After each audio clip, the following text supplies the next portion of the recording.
Good afternoon. We're just waiting a few seconds for everyone to join us, and we'll start the webinar in a moment.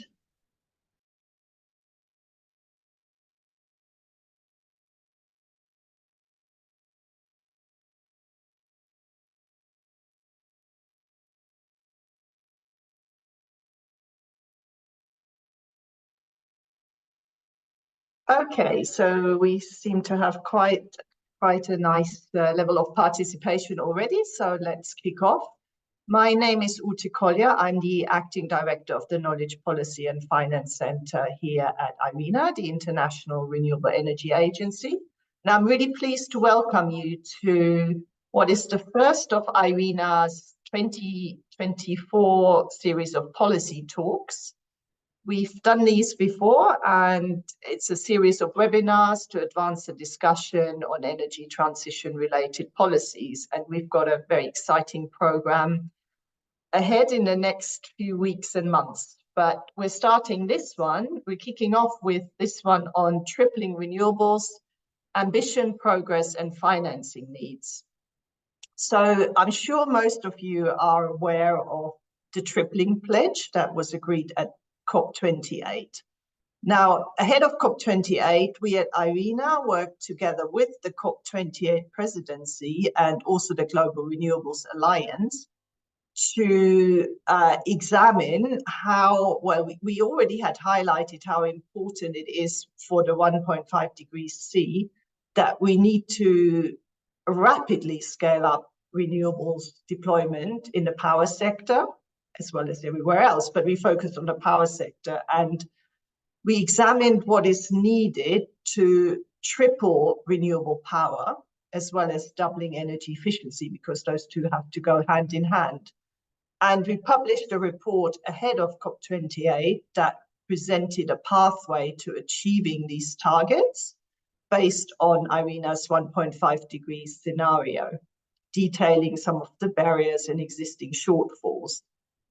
Then at the COP, a lot of countries got really excited by the pledge and signed it. And I think the latest count is more than 130 countries which have signed up to this pledge. So tripling renewable power capacity as well as doubling energy efficiency by 2030. And it's a global pledge, so individual countries can do their own pledges that will then add up to the global total.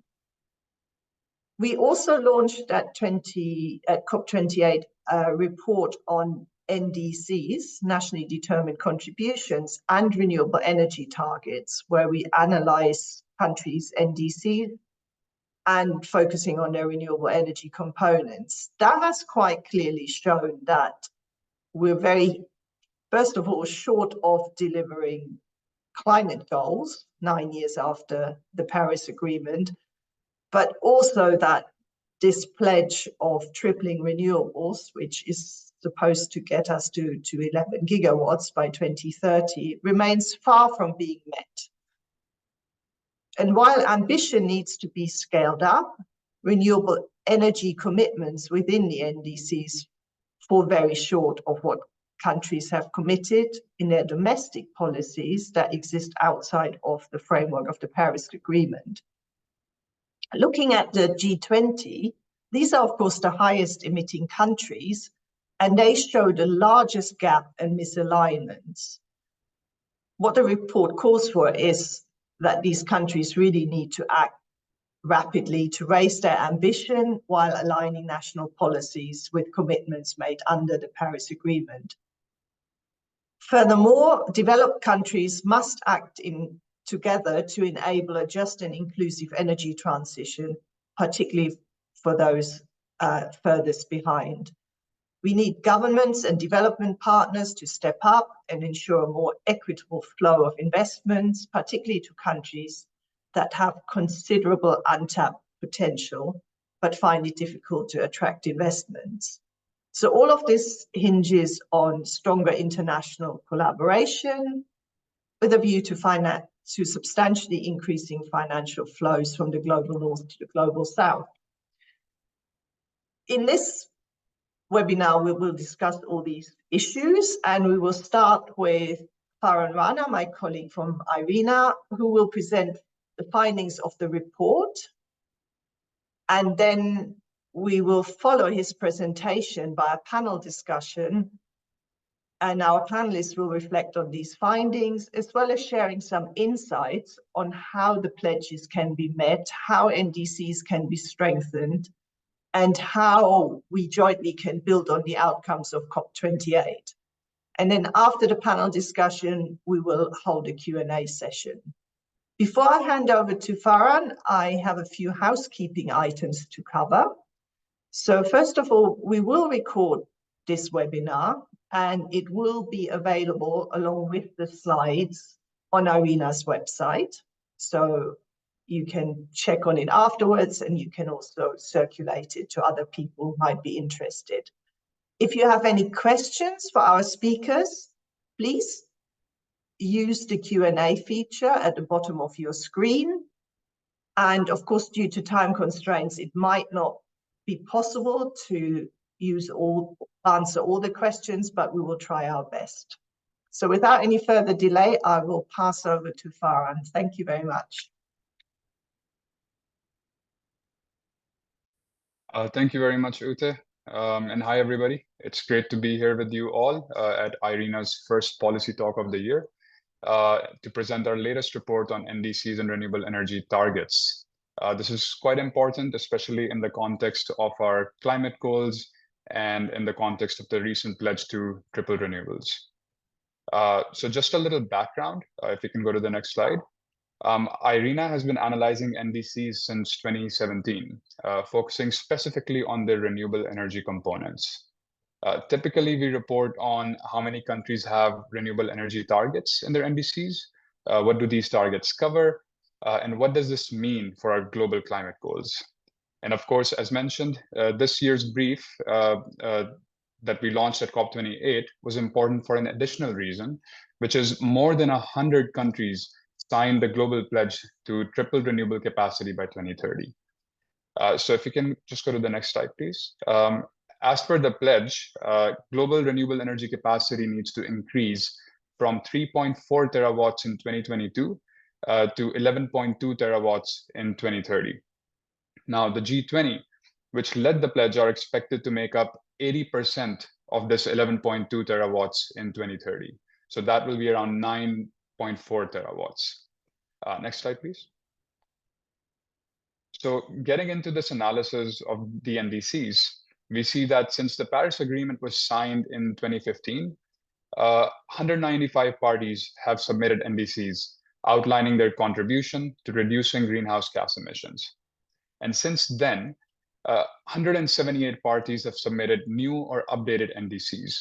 But of these, only 108, representing 84% of global greenhouse gas emissions, have enhanced their ambition in terms of emission reduction targets. So there are still 87 parties representing 16% of global greenhouse gas emissions that have either not enhanced ambition or have yet to submit an updated NDC. Moving on to renewable energy targets within these NDCs, we see that within the emission targets, countries have identified sectoral measures. As we find, and as UNFCCC confirms, most mitigation measures are focused in the energy sector, and renewable energy deployment is the most frequently mentioned mitigation strategy. Of the latest NDCs that we've analyzed, about 184 parties mentioned renewable energy, of which 148 had a quantifiable target. As you can see, most of these targets actually focus on the power sector, while dedicated targets in other end users such as heating and transport were only submitted by 33 parties. While we need more ambitious targets for end-use sectors, the prioritization of the power sector is consistent with the fact that almost all global trends and scenarios point towards electricity's role in the total final electricity consumption expanding significantly over the next few decades. So, looking specifically at the power sector, what do these targets mean for climate goals, for the pledge to triple renewables, and for countries that are planning to reap the multiple socioeconomic and energy security related benefits of renewable energy? So to understand this, we analyze these targets across 4 key dimensions. So first is ambition. How ambitious are countries, particularly the G20, with respect to tripling renewables? Second is progress. So how are countries progressing with respect to these commitments? Third is conditionality and financing needs. So what portion of the targets are conditional on financial assistance? How much investment is needed to meet these targets? And this will be particularly relevant for developing countries, as we'll see. And the fourth dimension we also explore for the first time is how well targets in NDCs align with those in national policies and plans. As you know, NDCs by themselves are non-binding, so we wanted to see whether targets mentioned in the NDCs are actually reflected in domestic policies, in laws, or on domestic plans and strategies. And depending on whether they're reflected in a law or a roadmap or a plan, the level of bindingness of that target would differ. So laws are, of course, binding, and a plan or a roadmap is, of course, not as binding. And before I get into the findings, I just want to highlight that we analyzed these dimensions for 3 country groups. So for the G20, as you can see on the screen, the highest emitters, and also the group of countries with the highest historical responsibility. While we also analyze separately the least developed countries and the small island developing states. Those 2 country groups are the lowest emitters, making up less than 5% of global greenhouse gas emissions together, but are disproportionately affected by climate change. And although their contribution to the tripling pledge will be relatively small, they have set very ambitious targets with respect to their own contexts. To capture benefits related to socioeconomic development, as well as increase access to reliable and affordable clean energy, as well as become more energy secure. So with that background, I'll jump straight into the findings. So starting with G20, as you can see, to be in line with the 1.5-degree scenario and the tripling pledge, G20 parties alone will need to reach a capacity of 9.4 terawatts by 2030. But as per their NDCs, they are only targeting to reach 4.6 terawatt. So this only gets us to halfway to where we need to be. In other words, current targets need to almost double in ambition to be in line with our climate and energy goals. But I should mention here that many G20 parties are actually missing renewable energy targets in their NDCs. But those NDCs will feature references to certain national policy documents, certain laws or policies, which then might have a target. So we look at those laws or policies mentioned in the NDC, and if they have a target, we consider that NDC as having an implicit target. So despite accounting for these explicitly mentioned or implicitly mentioned targets, we still see that only 13 G20 parties had a target in their NDC. However, when you look at their national energy plans, policies, and laws, almost all of them have a target. So this tells us that NDCs are not the perfect proxy for capturing their overall ambition with respect to climate and energy goals. But even looking at their national energy plans and policies, we see that G20 only plan to get to 6.1 terawatt, which still falls short of what is needed. So here we can see that not only the ambition is low, whether you look at NDCs or national policies, you also see some misalignments between what countries are saying in their NDCs under the framework of the Paris Agreement and what they say in their national policy documents. And finally, I just want to highlight that there are a few developing countries in the G20 that have conditional targets, mainly India, Indonesia, and Turkey. And they are calling for more international financial support, which is a key piece of realizing these targets. But while these countries are well placed to attract investments, and some of them have embarked on the JETPs, for instance, there are certain countries which really struggle to attract investments, mainly least developed countries and small island developing states. So shifting to least developed countries, if we can just go to the next slide. Thank you.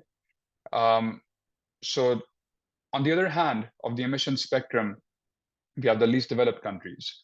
And as mentioned, together they contribute to less than 4% of global greenhouse gas emissions. But the impact they face is quite disproportionate. But recognizing the opportunity that renewables offer, not only to build climate resilience, but also for socioeconomic development, increased access and increased security, LDCs intend to more than double the renewable energy capacity from 47 gigawatts in 2022 to more than 100 gigawatts by 2030. Now, about half of this remains to be installed unconditionally through a mix of both domestic and international funding sources. And another half, about 30 gigawatt, will be conditional on securing additional international financial support. So more on finance later, but I did want to point out here the variation that we see in the technology breakdown between conditional and unconditional targets. So conditional targets, which are largely contingent on international financial support, we find that they tend to focus on relatively more emerging technologies, such as solar PV and onshore wind. On the other hand, unconditional targets that are likely to be met through a mix of both domestic and international sources had a higher share of hydropower. And that makes sense because typically hydro has been funded mainly through public sources, a lot of times domestic. While we haven't investigated the reasons for this in more detail, this is probably the likely reason that we see this difference in technologies between the targets. Now, going back to financing, we estimate that LDCs need more than 100 billion to achieve this target, out of which half must come from international sources. But by historical standards, the support for LDCs remains chronically low. Last year, we published our report on the global landscape of renewable energy finance, which shows that between 2013 and 2020, LDCs received less than 1% of global investments, which is less than 30 billion. Now, going forward in the next 7 years, up to 2030, or rather 6 years, investments must more than triple compared to historical standards. And the international community must step up to fill this financing gap. Otherwise, we risk delaying the energy transition and also risk having an energy transition that is not just and is not inclusive. Moving on to SIDS, we see a very similar story. Many SIDS driven by objectives beyond climate, such as energy security and sustainable development, have also planned to double their capacity compared to their current stock. And nearly half of this capacity is conditional on international support. So for SIDS, more than 10.5 billion is needed, of which almost half will have to come through international sources. Now, on the fourth dimension, as I discussed earlier, which is alignment, we compared renewable energy targets in NDCs with those in national policy documents. And as Ute touched on earlier, there are still some misalignments. We see these in the G20 parties, but we also see these in LDCs and SIDS. But in the cases where targets do align, whether they align fully or partially, we did check whether the NDC target was reflected in the national policy or whether it was reflected in a plan or a law. And we found that most targets in LDCs and SIDS remain part of less binding roadmaps and plans, which also hints at why a significant portion is conditional on financial assistance. Now, these were the findings across those 4 dimensions. So if I can just, from here, I'll just discuss the key takeaways that we have from this report. If you can just go to the next slide, please. So G20 must take a leadership role going forward, raise their ambition in line with the Pledge to Triple and the Paris Agreement. A key starting point would be to raise ambition in their national policies and plans and align this raised ambition with their NDCs. This alignment will help send more coherent and clearer signals to the international community, to investors, and to other stakeholders. And as we look to the next update of NDCs in 2025, it would be very important to reflect the tripling pledge within these NDCs. Finally, we've seen very strong appetite for renewables, particularly in LDCs and SIDS. But as mentioned, the key ingredient, financing, is missing. So the international community must step up. Next slide, please. And this will mean more international collaboration, scaling up international public financing, particularly in contexts where private investors are reluctant to go, and mobilizing more funds in the form of grants and concessional loans at terms that make sense for these countries. Now, with that, I end my presentation. Thank you very much for listening.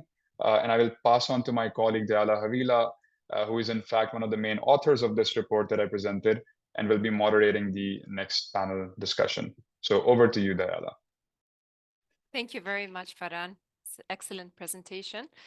We'll move on now to the discussion with the distinguished speakers and panelists who are all friends of IRENA and who have all, in a way or another, contributed to this extensive piece of knowledge that started way back. And in this work, we always welcome the contribution of our partners. Some of the panelists were part of our team at some point and have also contributed directly to this work. So it gives me great pleasure to discuss the findings of this work from experts that are now covering different spectrums of the sector. So I will start first with Sandra Lozo.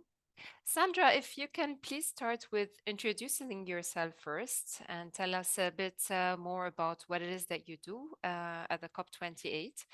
And then we can go deep into the first question. Excellent. Thank you so much, Dayala. Thank you very much, first of all, IRENA, for organizing this panel. Very happy to be here and contribute as much as I can. So I am at COP28 in the climate finance within the presidential agenda division.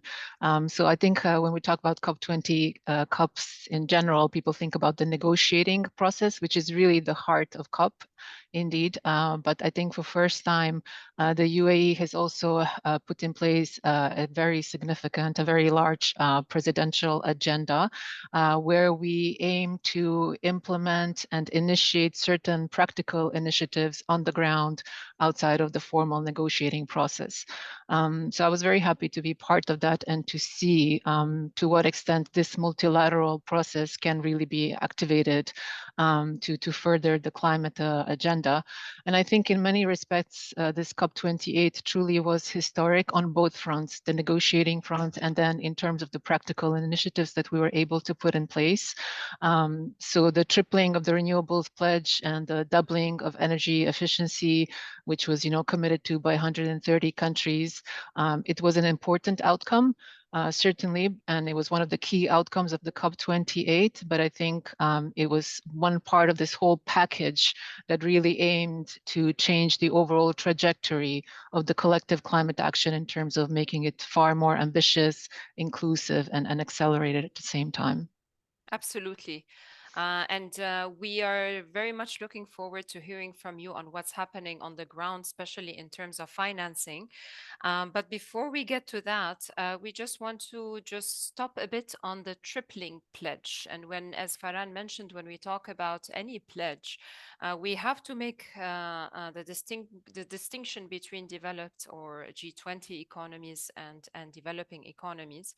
And when we go to the G20 economies, as Farhan clearly showed, we all have expectations from G20 economies or from the G20 that are double-fold, right? One of them is that they need to set the stage and raise their ambition and lead with their own ambitions. And the second one is we expect support, as you mentioned, the multilateral support that is very important for an inclusive transition. So from the first part, so when it comes to the G20 and the tripling pledge, so what can the G20 do to effectively support and realize this pledge themselves? And what, in your opinion, is some of the key remaining barriers that need to be addressed? I think as COP, we look at things globally as opposed to like G20 developed versus developing. And I think also one thing that we wanted to mention is that it was our strong belief that we need to look at this global climate finance framework and redefine of what this looks like, what should be the key tenets, and what are the responsibilities of different stakeholders. So one of the key outcomes of the COP28 was this declaration on the global climate finance framework to redesign the climate finance architecture to make it fit for the purpose. And we are very proud to see that the declaration was endorsed by developed and developing countries, including US, UK, France, but then also India, Kenya, Ghana, to kind of serve as the new guiding framework of what we need to do collectively to reach our climate targets. So I think what the key here, whether it's for G20 or elsewhere, is really a committed engagement from all the stakeholders, government, private sector, providers of public capital, DFIs, MDBs. A lot of times when we talk about climate finance and what's missing, what we need to do, we hear this phrase, we need to go from millions to trillions, basically saying we need to activate the private sector. This is where the capital is. But I think that we need millions and billions and trillions. We need millions for the smaller projects. We need billions and trillions for the larger projects, for infrastructure. And then we also need policies and we need the right strategies in place. So then when we talk about the government level engagement, we need comprehensive, ambitious targets, strong supporting policies like the US IRA, for example, comes to mind.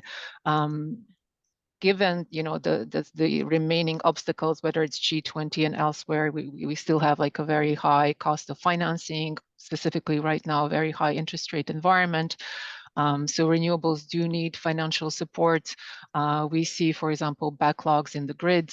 So we do know that we need bigger, more ambitious investments when it comes to infrastructure, interconnection, and grid.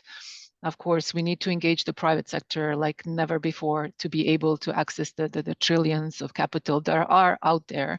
So here we need to, work with the financial institutions in terms of aligning their capital flows with the Paris Agreement, in terms of matching their net zero targets with actual plans, with actual implementation indicators to make sure that the targets are implemented. We absolutely still need to talk about blended finance, de-risking, catalytic ways to mobilize private investments. So this is where public capital is still very important, DFIs, MDBs, export credit agencies, but also the new players like impact investors, philanthropic funds, so that we can create catalytic mechanism to mobilize private capital and marry it with the public capital in the right way to bring the costs down, to manage the risks more efficiently. So this was the overall view of the COP28 and what we were working towards in terms of how do we drive the climate finance going forward. So this is like on the side of the G20 developed countries. And then when we talk about how do we ensure the support for developing countries and what can G20 do in that regard, I think first we need to kind of step back and see what is it that we are trying to solve for. And on behalf of COP28, our view was that the climate finance, there's three kind of persistent issues. Climate finance is nowhere near available, affordable, or accessible. So we have kind of three major issues. The first one is a problem of scale. The emerging and developing markets need at least 2.5 trillion per year. So that means we need to grow it by at least 4 times from the current levels. We have an issue of affordability. We need more concessional capital, more grants. We also have a problem of access. So there are, a lot of climate funds, for example, MDBs offering this kind of financial assistance. But then if it takes years to have access to it, this is a big problem. And this is something that we have to tackle. I think at least in terms of scale, at this COP, we were very glad to see like some very important and really large pledges and commitments made by the developed countries and MDBs.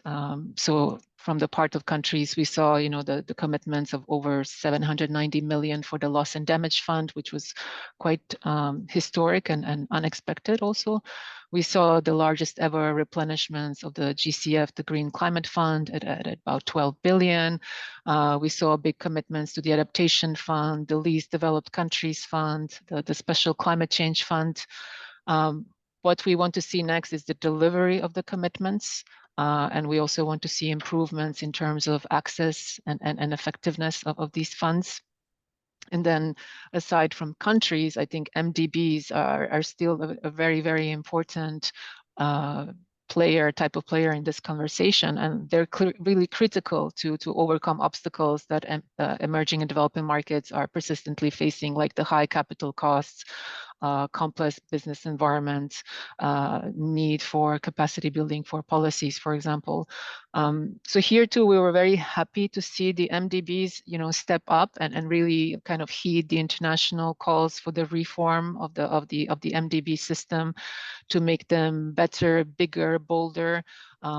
We saw some very important pledges, World Bank committing to increase climate finance to 45% by 2025, which would mean, 40 billion in climate finance funded annually. They also committed 5 billion to support 100 million in Africa with clean energy access. Other MDBs really made some very, very important commitments. The Inter-American Development Bank announced the tripling of climate finance to 150 billion over the next decade. Asian Development Bank committed 10 billion for Philippines alone. Islamic Development Bank committed 1 billion in climate finance. African Development Bank launching new facilities, innovative ways of using SDRs was really, really important and interesting to see. So now it's going to be up to the MDB, stakeholders, which are mostly developed countries, to ensure that these are really developed, delivered, followed up on, in spring meetings, in fall meetings, at the G20, at the COPs. And then also not just in terms of scale, but in terms of access and delivering. We also were really glad to see the joint MDB commitments toward country platforms as a way for MDBs to improve their cooperation and collaboration on individual countries. We often hear of, 5 MDBs acting in the same country and quite often overlapping and perhaps leaving gaps at the same time. So hearing, for example, the announcements from IMF, Asian Development Bank, World Bank, AIB, that they're going to collaborate to work together, for example, on Bangladesh, and then separately on North Macedonia to work collectively on the country platforms. This was also really great to see in terms of improving the delivery of the commitments by the MDBs. And indeed, so thank you, Sandra, for giving us hope. You paint a very positive picture for us, and we look forward to tracking all these investments. So, of course, as you mentioned, commitments and promises are very important to get the energy transition up and running. But also, we need to see these investments actually being committed and dispersed. We at IRENA and the Global Landscape Renewable Energy Finance Report track investments. So far, we have seen that investments have been focused in developed countries led by the private sector, but it seems that we are going to start to see a change, and we hope to see more investments flowing into the developing world. So with this, I turn to Miguel. Miguel, if you can please introduce yourself and what you are doing in the Stockholm Environment Institute, and we will get to the question. Thank you, Diala, and thank you for inviting me. I'm Miguel Muñoz-Cauré. I'm a senior scientist at the Stockholm Environment Institute. I'm based in Boston, so good morning to you, or good afternoon, or good evening, depending where participants are. So SEI is a global organization, and we bridge science and policy on issues related to environment and development. And in my particular work, we work on renewable energy, so we work on issues of de-risking, which, as Sandra mentioned, are critical for for investment in developing countries. We also work on social acceptance, and we do analysis on renewable energy policies, which is what I will be talking about today. Thank you, Miguel, for joining us, especially that you wake up very early to join us from the US. So, Miguel, we know that you're tracking, that you have a very nice and extensive policies and targets database that you support our work with. And we are very happy to tap into the vast amount of knowledge that you have collected along the years. As we know, as Farhan mentioned, and as we all know, LDCs and SIDS are driven towards the energy transition by more than just climate objectives. Of course, climate is very important in this context, but also in these contexts, we have socioeconomic development and jobs and other drivers for renewable energy deployment. And we have seen that some countries have implemented those targets in their long-term low emission development strategies, or the LT-LEDs. So can you tell us, by looking at all country LT-LEDs, what is approximately the percentage of countries that have incorporated socioeconomic development goals, and what are they typically covering? Thank you, Diala. Yes, indeed. So we did this analysis. So we're interested in seeing not only which one's covering, but what kind of socioeconomic aspects are included explicitly in the policies. So we looked a bit on the benefit side. So we looked, for instance, which policies include jobs, which ones include local value chains, and which one include provisions for local communities, and within those, which ones have specifically benefit sharing provisions. So we're only looking at active provisions in the policies. So if it's just mentioned in passing, we don't count it. We only count it when there's something that's actionable somehow. We also looked at other aspects, whether those policies included issues of gender or indigenous people, whether they had provisions on prior informed consent or on human rights. And we also looked at whether and how they include energy access. So when we look at the LT-LEDs, we were surprised at how little those things are mentioned explicitly in the LTLEDs. So I guess that's the main conclusion. The one that was mentioned the most was jobs, and that was about 30%. So about 1/3 of LTLEDs mention jobs, but which means that 2/3 do not mention jobs, which is kind of shocking in thinking that we're looking at a long-term emission development strategies, right? And then the next one that was the most mentioned was energy access, which was in about 27% of the LTLEDs. And going down from there, we went to gender, which was mentioned in 15% of the LEDs. And then local communities was 10%. And everything else was mentioned like 5% or less, which to me was really eye-opening, because that to me what that means is that the countries developing these strategies, or the improved version of that strategies, they really need to step up on considering the socioeconomic aspects of renewables. We're not talking only gigawatts and megawatts and billions of investments, which is a crucial aspect, obviously, but we're also talking people and socioeconomic development, and those aspects need to be stepped up significantly. I want to contrast that. We did the same analysis, for instance, not for LT-LEDs, but for renewable energy targets in LDCs, in least developed countries. So we looked at all the least developed countries that had some sort of energy target policy with an energy target. And then we looked into those policies, how those same issues were covered.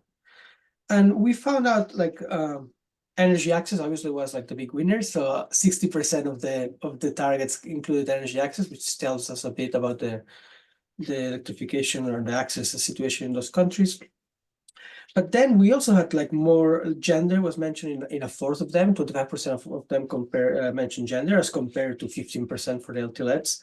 Jobs were mentioned in less, only 20%, but then local communities were mentioned much more. So 15% of them had local communities. So we can see that there's a different emphasis on those aspects from the LDCs as compared to the countries that have submitted LT-LEDs, which tend to be more developed. Not all, but many of them are. I hope that answers your question, Diala. Yes, it does. And especially the access. I mean, of course, all socioeconomic impacts are very important. And as our listeners know, in IRENA, we do a lot of work on tracking and forecasting and estimating the socioeconomic impacts. And also the policies, analyzing the policies that are needed to maximize the socioeconomic impacts. So for us, these benefits are very important. And of course, for them to be achieved, they must be included in the targets, and the policies need to be designed in a way to achieve those targets. So thank you, Miguel. We will come back to you with another question in a few minutes. For now, we will move to Amelia from UNCTAD. Amelia, if you can please introduce yourself and what it is that you do in UNCTAD, and we will proceed with the question. Thank you for joining us. Thank you so much, and thank you for having me again, and thank you to the IRENA team for the great job. Are you okay? Can you hear me well? Very well. Okay, perfect. So my name is Amelia Santos Paulino. For those attending, I am the Chief of Investment Research at UNCTAD Division on Investment and Enterprise. And last year, we produced, as usual, the World Investment Report, but the topic was investing in sustainable energy for all. We touched on many of the aspects that were discussed by the panelists and by IRENA report, and in addition to providing the overall trends in foreign direct investment, which we do every year, last year we focused on what drives capital, or what are the challenges to attract capital and investment, both private and upstream and downstream investment for the energy transition. I'm happy to come back to some of the nuances of this, but I'm glad to see the alignment on the messages, and also glad and grateful for IRENA to be discussing and have reviewed this report for us. Thank you, Emilia. Thank you for joining us. And for us, it's very important that these topics are now discussed. The energy transition and NDCs are discussed in the trade and development discussions. So can you share with us the main findings of the World Investment Report? Well, I mean, as I said, the report provides the long and short and medium-term trends on investment. And last year was a challenging one, given the geopolitical tensions, given still the reminiscence of the pandemic and the uncertainties among investors. And so global FDI fell and by 1.3 trillion, and that had a significant impact on investment in sustainable development. But we saw at the same time that investment in energy related renewable energy has tripled since the Paris Agreement. However, this expansion has been highly unequal, because investment still goes to a handful of large emerging countries when we talk about developing countries. We know that in terms of global FDI to developing countries represent 2/3. But again, it's very highly skewed, and LDCs, as Farhan mentioned, have a very low participation. In relation to the topic of the discussion today, an analysis that we did was on the gap to meet the Sustainable Development Goals, and we found that developing countries will need more than 2 trillion per year to meet the energy transition targets, which is in line with IRENA's estimate, which makes this more complex. So in view of the bottlenecks, and I will come back later to the issue of the cost of capital, which the first discussant also mentioned, and risk, but how countries plan for the transition matters. I know that, and I agree with Farhan, that national determined contributions are not the perfect proxy.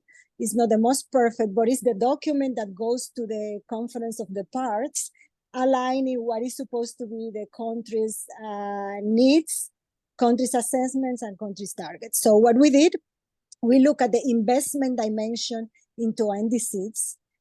We found that countries sometimes jump from very poor institutional bases to very complex policy measures without coordinating the energy transition with other policy areas.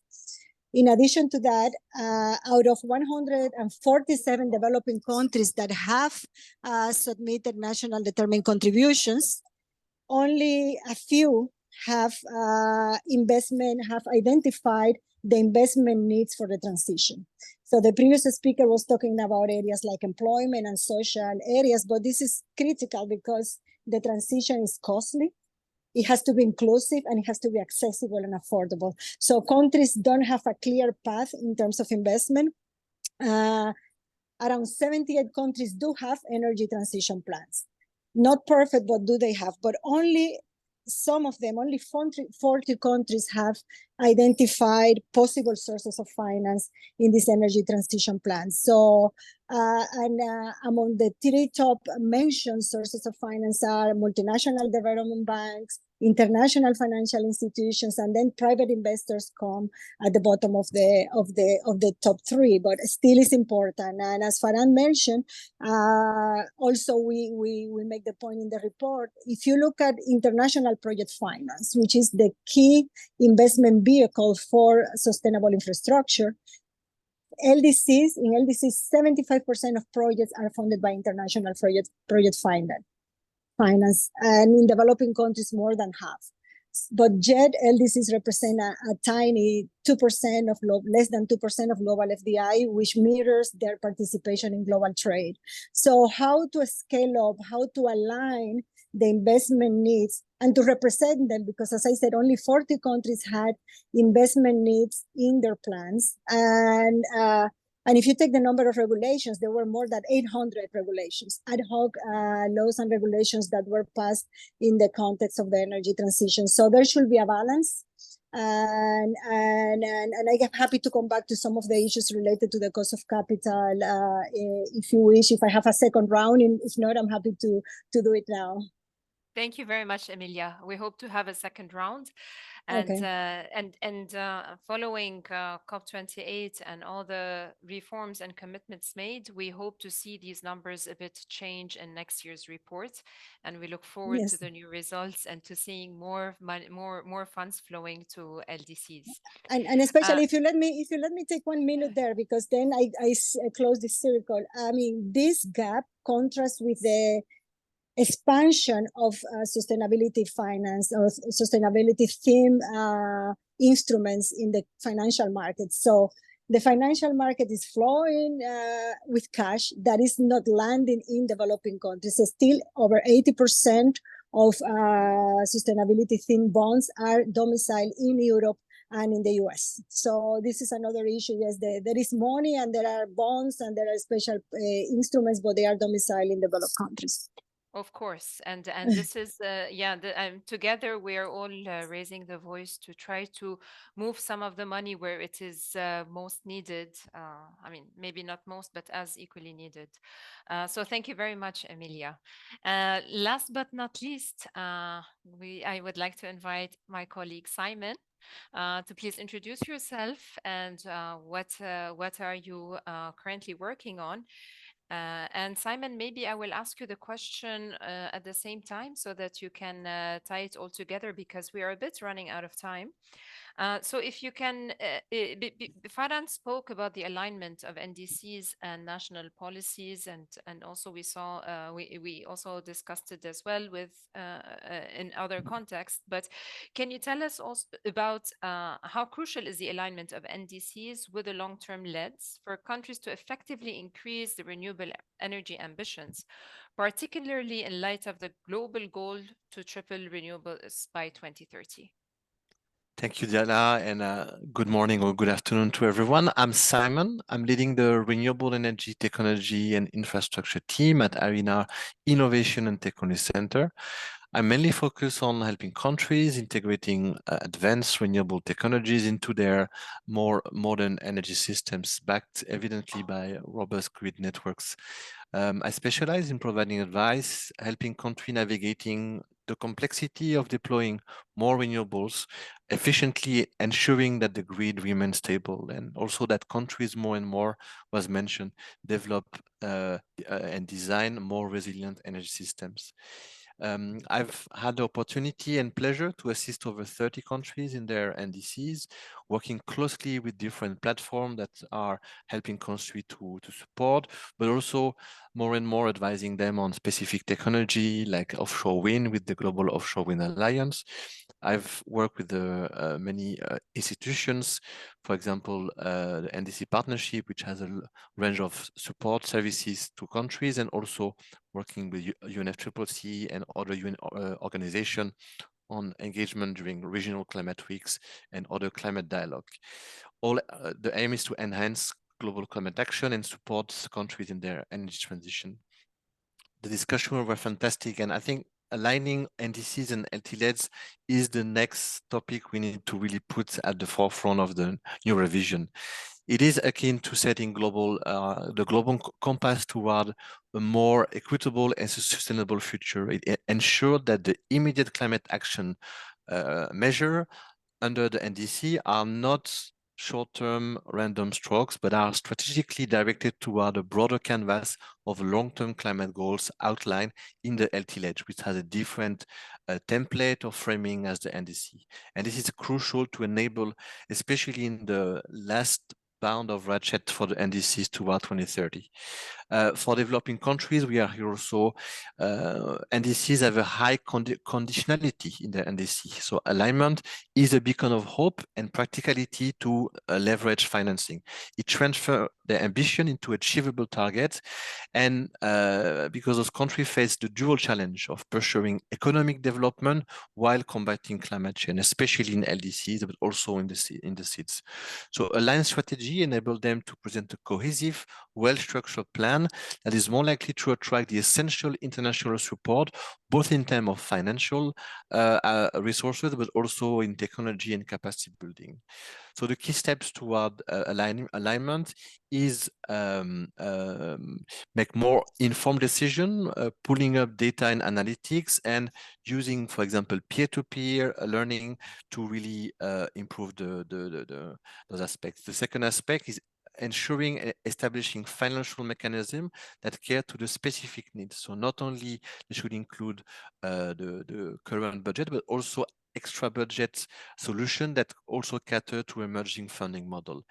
Also, we see more importantly to ensure strengthening the coordination within the government. So whole of government approach would enable, let's say, better discussions around alignment between the plan that sometimes are not developed by the same team. So last but not least, you mentioned it, but the climate strategy should be inclusive and consider the socio-economic impact in the country, and also aim at engaging local community in the planning and implementation process.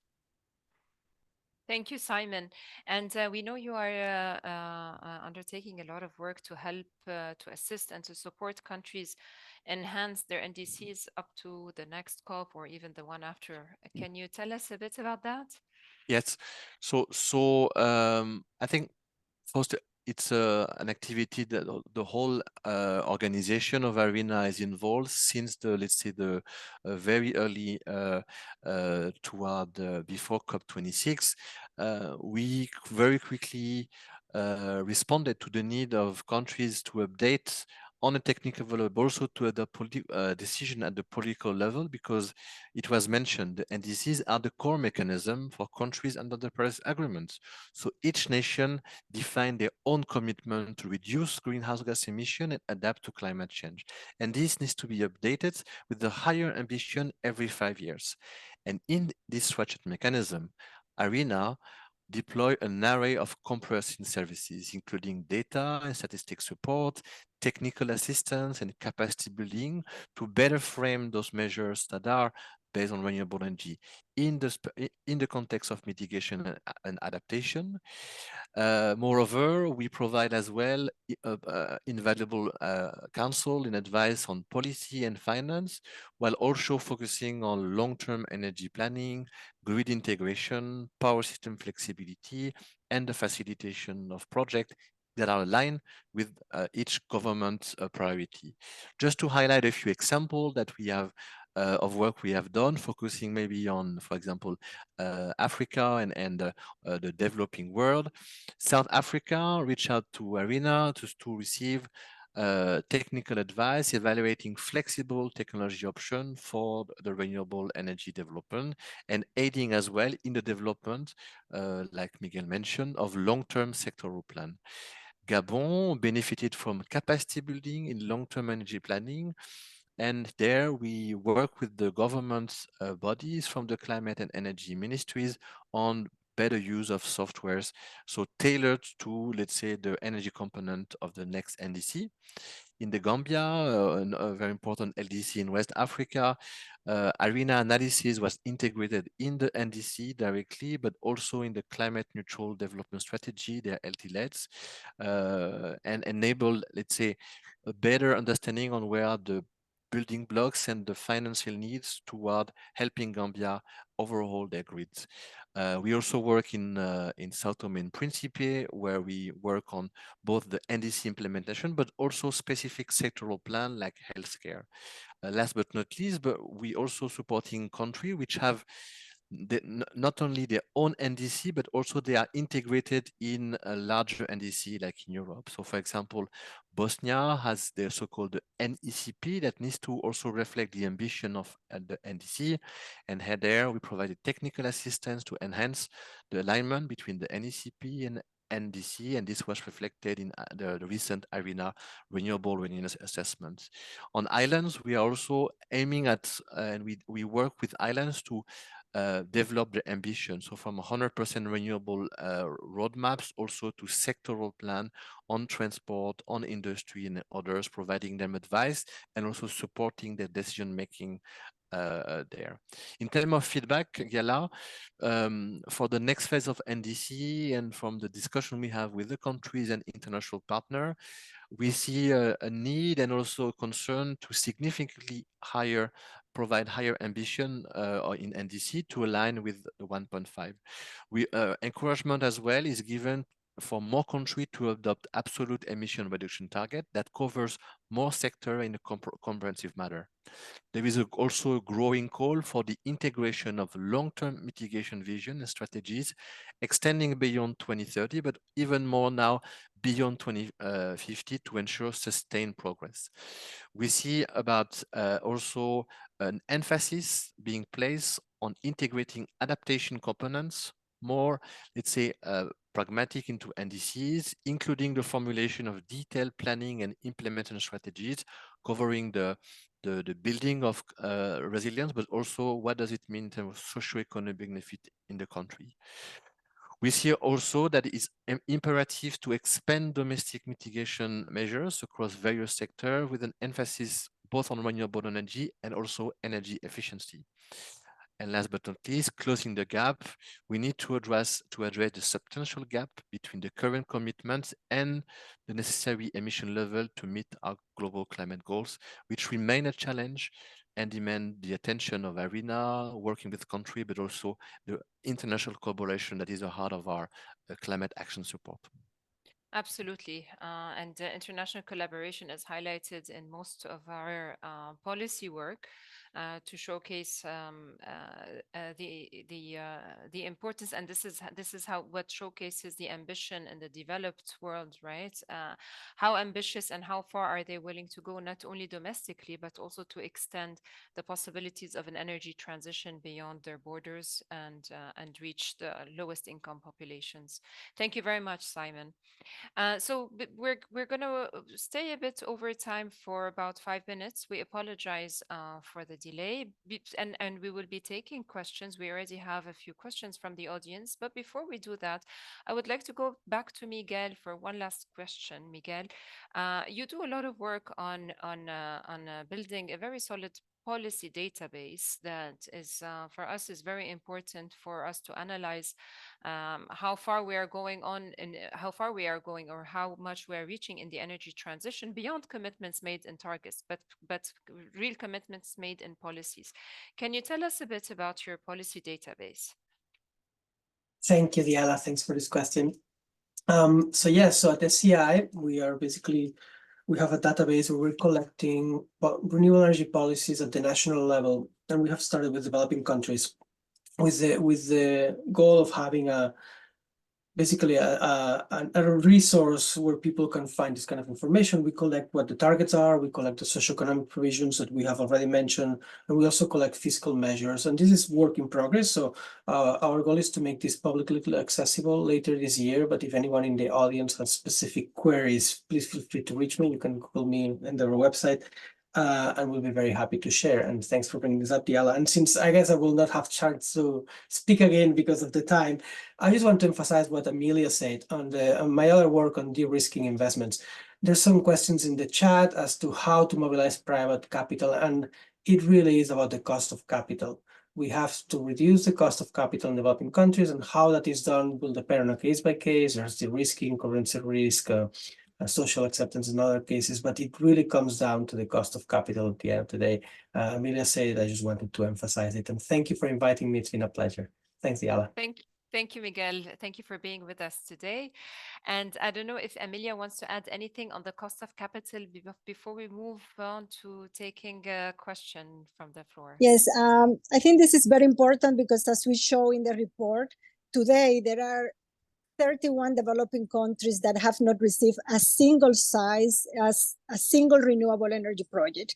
And out of these, there are 11 LDCs that have not received a single utility-sized project. So that means that this is related to the institutional factor and cost of capital. What we found in the report, I don't have time to go into the detailed analysis. We look at the localized cost of capital and all the measures very well known. And what a key message is that partnership matters, but to have these partnerships, countries need support in having the right policy framework to attract capital. But what I found very interesting is that how the different types of partnerships matter. So, for example, if you bring just one international investor to a project, it will reduce the cost of capital by 8%. If you add a multilateral development bank, this will reduce the cost by further 10%. And if you have a well-designed, modern public-private partnership where the government has a stake, there is foreign investor and MDVs, this will reduce the cost of capital by 40%. So this is important to reduce the high risk profile.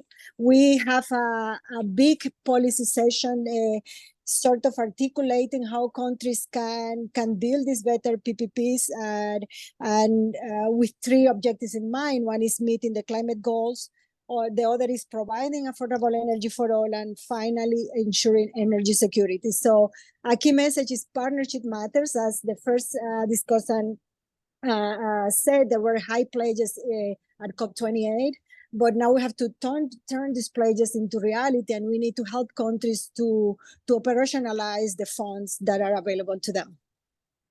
Absolutely. Thank you very much, Amelia. And with this, I will go back to Sandra with a question from the floor that is related.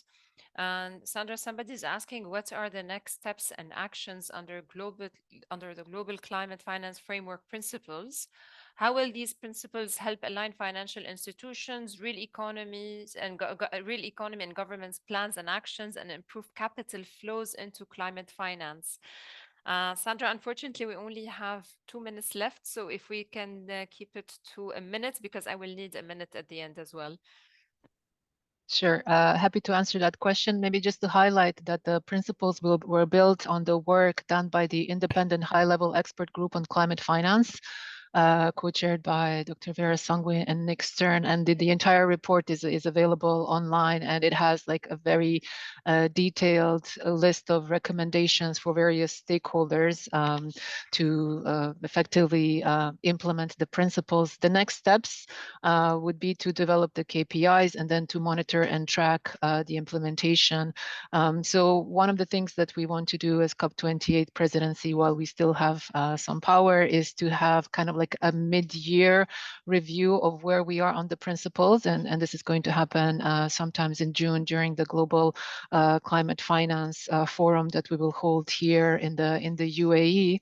And then what we also hope to do is to create a constant follow-up on the principles from one COP to another by cooperating closely with the COP28, 29 in Azerbaijan, and COP 30 in Brazil. That's a short answer. Thank you very much, Sandra. Thank you. And thank you for keeping it short. I would like to take one last question myself from the floor, asking about the GCC. So the question is on what about in the GCC, which is a very nice question for us, because I would like to announce that our next policy talk that will take place on the 15th of February will be on the GCC. So we will be talking about a report, a regional market analysis that we did on the GCC that we launched at COP28. And we will be with distinguished speakers to talk about the findings and to talk about what this energy transition and the tripling pledge means for the GCC. So before we go, I would like to thank the attendees very much for joining us today. And I would like to thank the speakers for your excellent interventions, and thank you for accepting our invitation to join us today. Thank you, Farhan, for organizing this policy talk and for his presentation. And thank you for all the IRENA colleagues who made this possible. Thank you, and see you in the next policy talk on the 15th of February. Thank you. Thank you so